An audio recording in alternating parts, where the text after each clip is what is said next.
Hey guys, welcome in Bhadani classes. आज मैं जो चैप्टर लेकर आया हूँ उस चैप्टर का नाम है the Indian constitution. So chapter start करने से पहले अगर आपने मेरे वीडियोस को अभी तक लाइक नहीं किया है तो please like the video, subscribe my channel and press the bell iconic button ताकि आपको आने वाले सभी के सभी वीडियो मिल सके। तो ठीक है, हम लोग आते हैं अपने चैप्टर पर। हमारा चैप्टर के नाम क्या है? नाम क्या है? The Indian constitution. सो हमें पहले चैप्टर को जानने से पहले हमें यह जानना जरूरी है कि कॉन्स्टिट्यूशन का मतलब क्या होता है। So what does the constitution mean? Constitution in general word we can say that it is a set of rules and regulation। ये हमारा क्या है? कानून और नियमों का क्या है? संग्रह है। मैंने क्या कहा? what does the Indian constitution?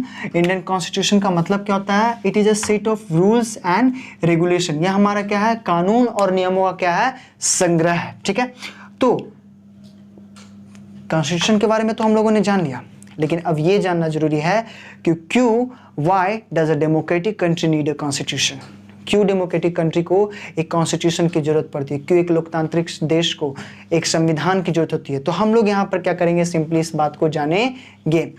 पहला बात, कॉन्स्टिट्यूशन किसी देश की क्या करती है? वहाँ की पॉलिटिकल सिस्टम को क्या करती है? वो बताती है, उसके नेचर को वो बताती है। Generally we can see also that it defines the nature of a country's political system.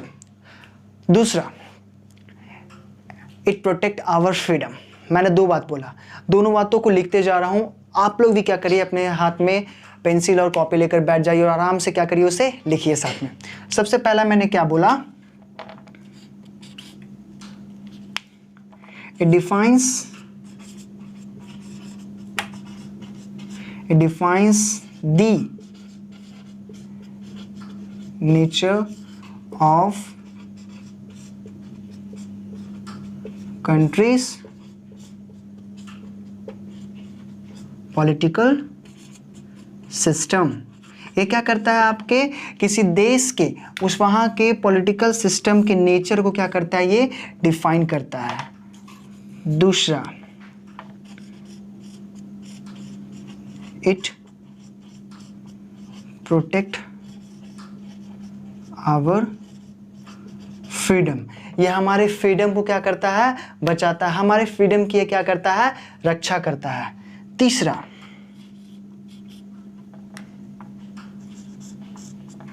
it is aspiration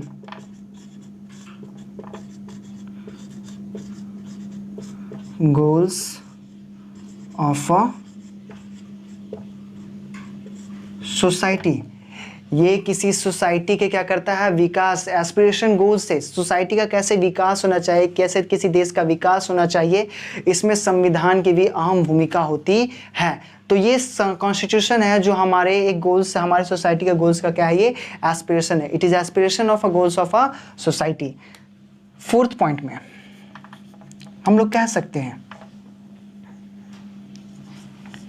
it set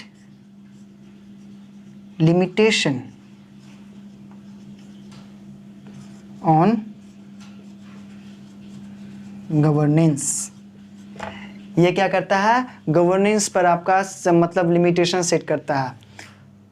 सो हम लोगों ने क्या किया? 4 पॉइंट को देखा कि क्यों एक डेमोक्रेटिक कॉन्स्टिट्यूशन, क्यों एक डेमोक्रेटिक कंट्री को किसी कॉन्स्टिट्यूशन की जरूरत होती है। तो हम लोग फिर से एक बार इसे देखते हैं ध्यान से। सबसे पहला बात, it defines the nature of a country's political system. ये क्या करता है? किसी भी कंट्रीज के पॉलिटिकल सिस्टम के नेचर को क्या करता है? दिखाता है। वहाँ की देश की राजनीतिक व्यवस्था क्या है, राजनीतिक ढांचा कैसा है, वो इस बात को बताता है। दूसरा, इट प्रोटेक्ट आवर फ्रीडम। ये हमारे फ्रीडम को भी क्या करता है? प्रोटेक्ट करता है। तीसरा, it is aspiration goals of a society. ये किसी भी सोसाइटी का क्या है? एक एस्पिरेशन गोल्स है। चौथा, it set limitation on governance. ये हमारे गवर्नेंस पर क्या करता है? लिमिटेशन सेट करता है, so that the governments could not use the unlimited powers. ठीक है, अब इसके बाद जो हम लोग पढ़ेंगे वो है आपका the making of our Indian constitution. हमारे संविधान का, हमारे भारत के संविधान का कैसे निर्माण हुआ। तो चलिए आइए उस पर हम लोग तुरंत क्या करते हैं? पढ़ते हैं। तो यहाँ पर हम लोग देखेंगे द मेकिंग ऑफ कॉन्स्टिट्यूशन। लेकिन मेकिंग ऑफ इंडियन कॉन्स्टिट्यूशन को जानने से पहले हम लोगों को ये जानना है, एक एग्जाम्पल के तौर पे हम लोग नेपाल का एग्जाम्पल लेते हैं। तो कहा जाता है ऐसा कि नेपाल जो था during 1950s it was under the monarchy system. It was under the monarchy. ये क्या था? Monarchy, MONARCHY। ये मोनार्की के क्या था, शासन। यानी यहाँ पर पहले क्या था, राजशाही शासन था। यहाँ पर पहले क्या था, राजशाही शासन था। So during 1950s several attempts were taken to establish democracy in the Nepal, but it was either unsuccessful और थ्वाटेड बाय द शाह डायनेस्टी। थ्वाटेड, मैंने ये दो चीज़ बोला। 1950s के दरमियान क्या था कि बहुत सारे अटेम्प्ट लिए गए नेपाल में डेमोक्रेसी को इस्टेब्लिश करने के लिए, कॉन्स्टिट्यूशन लाने के लिए, but these attempts were totally unsuccessful. इधर these attempts were totally unsuccessful. It means that they were being thwarted by the Shah dynasty. Shah dynasty उस टाइम के जो थे राणा, वो आपके क्या थे, नेपाल के राजा थे। लेकिन क्या हुआ फिर उसके बाद अगर देखा जाए तो फाइनली इन 1990s पीपल्स, तो यहाँ पर क्या हुआ, it was under the monarchy. तो फाइनली क्या हुआ कि 1990s में क्या हुआ कि पीपल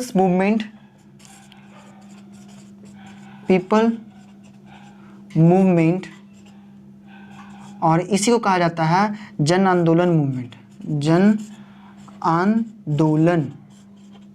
आंदोलन मूवमेंट टुक प्लेस, है ना। तो यहाँ पर क्या हुआ कि 1990s के दरमियान क्या हुआ कि द पीपल्स मूवमेंट और the Jan Andolan movement took place in Nepal and it brought to an end of the absolute monarchy system of the Nepali. Monarchy system क्या किया आपका, नेपाल में खत्म कर दिया। तो फाइनली क्या हुआ कि 1990s में क्या हुआ, यहाँ पर आपका 1991 में एन इलेक्शन वाज हेल्ड। यहाँ पर क्या हुआ, एक इलेक्शन हुआ, an election was held यानी आपका इलेक्शन हुआ, और यहाँ पर जो कांग्रेस पार्टी क्या हो गई, जीती। an election was held and Congress party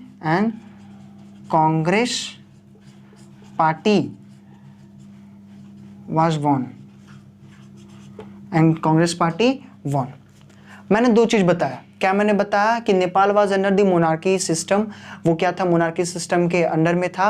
and several attempts were taken during 1950s to establish the democracy, but it was either the unsuccessful और थ्वाटेड बाय द शाह डायनेस्टी। मतलब ये क्या था कि शाह डायनेस्टी के द्वारा या तो मतलब दबाया जा रहा था या फिर अनसक्सेसफुल रहता था। So finally in 1990s peoples movement और जन आंदोलन मूवमेंट, तो ये जो जन आंदोलन मूवमेंट हुए थे, इन आंदोलन में दो पार्टी थे। ध्यान से देखना, इन आंदोलन में उस टाइम जो था दो पार्टी था। जैसे हमारे राष्ट्रीय आंदोलन में बहुत सारे पार्टी के सम्मिलित रूप से, हम लोग अभी करेंट का एग्जाम्पल है बीजेपी, कांग्रेस, ठीक इसी प्रकार नेपाल में उस टाइम में जो पीपल मूवमेंट हो रहा था, उस टाइम कांग्रेस की पार्टी थी। कांग्रेस भारत की कांग्रेस वाली पार्टी नहीं, ठीक है, वहां पर की भी पार्टी की नाम कांग्रेस ही थी। कांग्रेस पार्टी थी और नेपाल कांग्रेस पार्टी और नेपाल कम्युनिस्ट पार्टी, और क्या था तुम्हारा, कम्युनिस्ट पार्टी था। कांग्रेस पार्टी था और तुम्हारा क्या था, कम्युनिस्ट पार्टी था। So when the 1990 was when the constitution was enforced or when the constitution was set up in Nepal, so there the election was held and Congress party won the election। तो उसके बाद फिर क्या हुआ आपका कि जैसे ही इलेक्शन बना, लेकिन इलेक्शन बनने के बाद क्या हुआ कि द पावर वाज मतलब पावर नहीं, हम लोग बोल सकते हैं कि जो आपका जो फाइनल पावर की अथॉरिटी जो थी वो राजा के पास ही थी। यानी आपका यहाँ पर 1991 में इलेक्शन तो हो गया, लेकिन जो पावर जो थी it was rested with the, but यहाँ पर क्या था कि final power was rested with the, final power was rested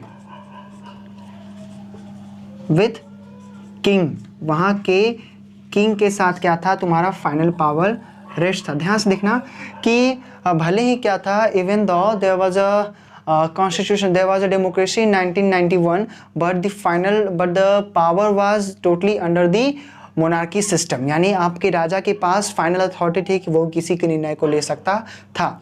तो ठीक इसी प्रकार से क्या हुआ, जो आपकी जो कांग्रेस पार्टी थी और जो कम्युनिस्ट पार्टी है, कम्युनिस्ट पार्टी पूरी तरह से परेशान हो चुकी थी कांग्रेस पार्टी के डिसीजन से, because the major decision that was being taken by the Congress party, but the final decision took by the monarchy system, यानी बाय द किंग। तो इस बातों से क्या था, वो मतलब पूरी तरह से परेशान था, बिकॉज ये जो यहाँ पर जो डेमोक्रेसी है इसको हम लोग कहते हैं क्या कि ये एक नाम मात्र की डेमोक्रेसी थी, क्योंकि डिसीजन तो ज़्यादातर जो लिए जा रहे थे वो किनके द्वारा लिए जा रहे थे, राजा के द्वारा। तो यहाँ पर आखिर कॉन्स्टिट्यूशन हुआ कैसे, कोई कॉन्स्टिट्यूशन नहीं हुआ। फाइनली आपका क्या हुआ, 2006 में कम्युनिस्ट पार्टी वालों ने, कम्युनिस्ट पार्टी देखना ध्यान से, कम्युनिस्ट पार्टी वालों ने क्या किया, यहाँ पर आकर पूरी तरह से विद्रोह करना क्या किया, शुरू किया। और 2006 में क्या हुआ आपका, 2007 में इलेक्शन हुआ और यहाँ पर कम्युनिस्ट पार्टी जो थी, कम्युनिस्ट पार्टी क्या हो गई, जीत गई। CP means communist party won the election. So communist party यहाँ पर क्या हो गई, इलेक्शन को जीत गई। और यहाँ पर जब इलेक्शन को जीती, so during the long duration means from the 1990s to 2007, that was the long duration of time. So the constitution makers of the Nepal thought that what should be the framework of the constitution, how the constitution should be drafted. तो ये सब जो बातें थी वो आपके constitution makers के दिमाग में चल रही थी, ठीक इसी प्रकार जैसे हमारे इंडियन कॉन्स्टिट्यूशन मेकर्स के दिमाग में चला था। आज़ादी में कैसे कैसे लोगों को बहुत ही परेशानियों का सामना करना पड़ा था और कौन कौन से ऐसे कानून और कौन कौन से ऐसे नियम आने चाहिए जो हमारे देश की जनता को सुरक्षित रख सके। ठीक इसी प्रकार इतने लंबे यानी ड्यूरिंग 1990 या 1991 के दरमियान कुछ भी कह लो, ये जो इतना लंबा जो ड्यूरेशन ले रहा था, ये आपके फाइनली जो था वो इलेक्शन हुआ और यहाँ पर क्या हुआ, फाइनली कॉन्स्टिट्यूशन वाज सेटअप। वहाँ पर क्या हुआ, तुम्हारा सेट हुआ, फाइनली कॉन्स्टिट्यूशन वाज मेड और कॉन्स्टिट्यूशन मेड हुए। और ठीक फिर आगे जाकर ये 2014 में तुम्हारे इसी CPR से कम्युनिस्ट पार्टी से तुम्हारे सुशील कोरियन जो थे, he was elected as a prime minister of Nepal. तो हम लोगों ने देखा क्या कि किस प्रकार से कितनी कड़ी मेहनत से आपके जो कम्युनिस्ट पार्टी वाले हैं वहाँ पर संविधान की क्या किए, गठन किए। ठीक है, आप लोगों को समझ में आया। मैं एक बार फिर से बता रहा हूँ, नेपाल जो था वो हमारा क्या था, मोनार्की सिस्टम के अंडर में था। ये मोनार्की सिस्टम जो था वो कैसा था, शाह डायनेस्टी के अंडर में था। और एक मतलब राणा रूलर हुआ करते थे। ठीक है, 1990s के दरमियान क्या हुआ, यहाँ पर बहुत सारे मतलब पीपल्स मूवमेंट और जन आंदोलन मूवमेंट क्या किए गए, लिए गए।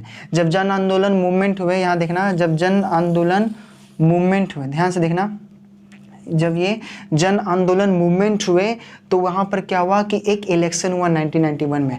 When the election was held, then the Congress party won the election and the constitution was set up.